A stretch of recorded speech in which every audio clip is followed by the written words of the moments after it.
ஐயோ நீ எங்க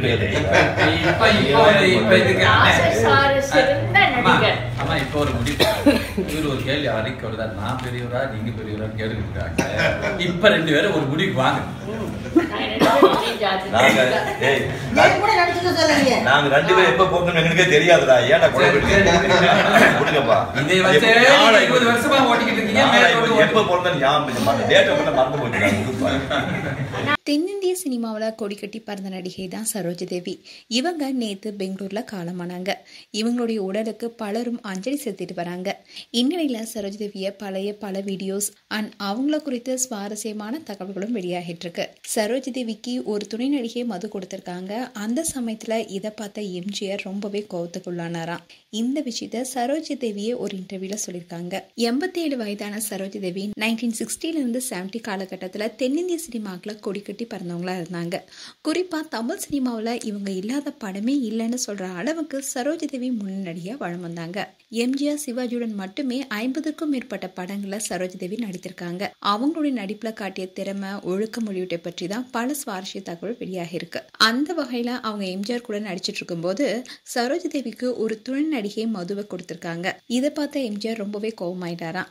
இதை பத்தி சரோஜா தேவி 1987ல ஒரு நாளிதழுக்கு பேட்டி கொடுத்திருக்காங்க. அதுல அவங்க என்ன சொல்லியிருக்காங்கன்னா, அரச கட்டளை படத்துடைய ஷூட்டிங் ஊட்டியில் நடந்துச்சான். இந்த குளிர அவங்க சமாளிக்க சக நடிகை ஒருத்தர் மது கொடுத்திருக்காங்க. இதை குடிச்சிங்கன்னா குளிர சமாளிக்கக்கூடிய அளவுக்கு வெப்பமாக உணர முடியும்னு சொல்லியிருக்காங்க. இதை பார்த்த எம்ஜிஆர் அந்த நடிகையை ரொம்பவே திட்டாராம். எம்ஜிஆர் கிட்ட திட்டு வாங்கியதுனால அந்த நடிகைக்கு ஊட்டி குளிர்ல கூட வியத்திருச்சான். எம்ஜிஆரும் சரோஜா தேவியும் கிட்டத்தட்ட 25 படங்கள் ஒன்னா நடிச்சிருக்காங்க. இதுல 23 படங்கள் வசூல வாரி குவிச்சிருக்கு. 1967ல எம்ஜிஆருக்கும் சரோஜா தேவிக்கும் ஏதோ ஒரு மனக்கசப்பு ஏற்பட்டிருக்கு.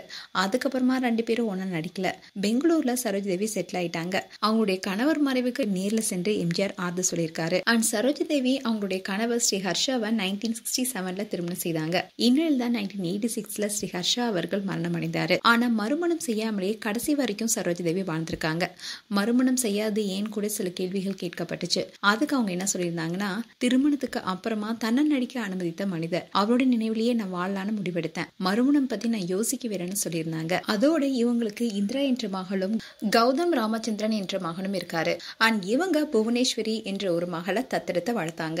ஆனா புவனேஸ்வரி இறந்துட்டாங்க. அதுக்கப்புறமா புவனேஸ்வரியுடைய பேர்லயே இலக்கியத்துக்கான விருதையும் வழங்கிட்டு வந்தாங்க. மேலும் சரோஜா தேவியுடைய வாழ்க்கை, கலைத்திறமைக்கு, மனிதநேய அர்ப்பணிப்புக்கும் பத்மஸ்ரீ, பத்மபூஷன் விருதுகளும் அவங்களுக்கு வழங்கப்பட்டுச்சு. இந்நிலையில தான் அவங்க நேற்று காலமானாங்க. சரோஜா தேவிக்கு இறுதி சடங்குகளும் பெங்களூர்ல நடந்துட்டு வருது.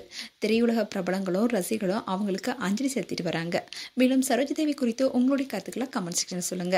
இது போன்ற வீடியோஸை பார்க்க நியூஸ் தமிழ் கிட்ஸ் சேனலை சப்ஸ்கிரைப் பண்ணுங்க. மறக்காம நோட்டிபிகேஷன் பட்டனை கிளிக் பண்ணுங்க.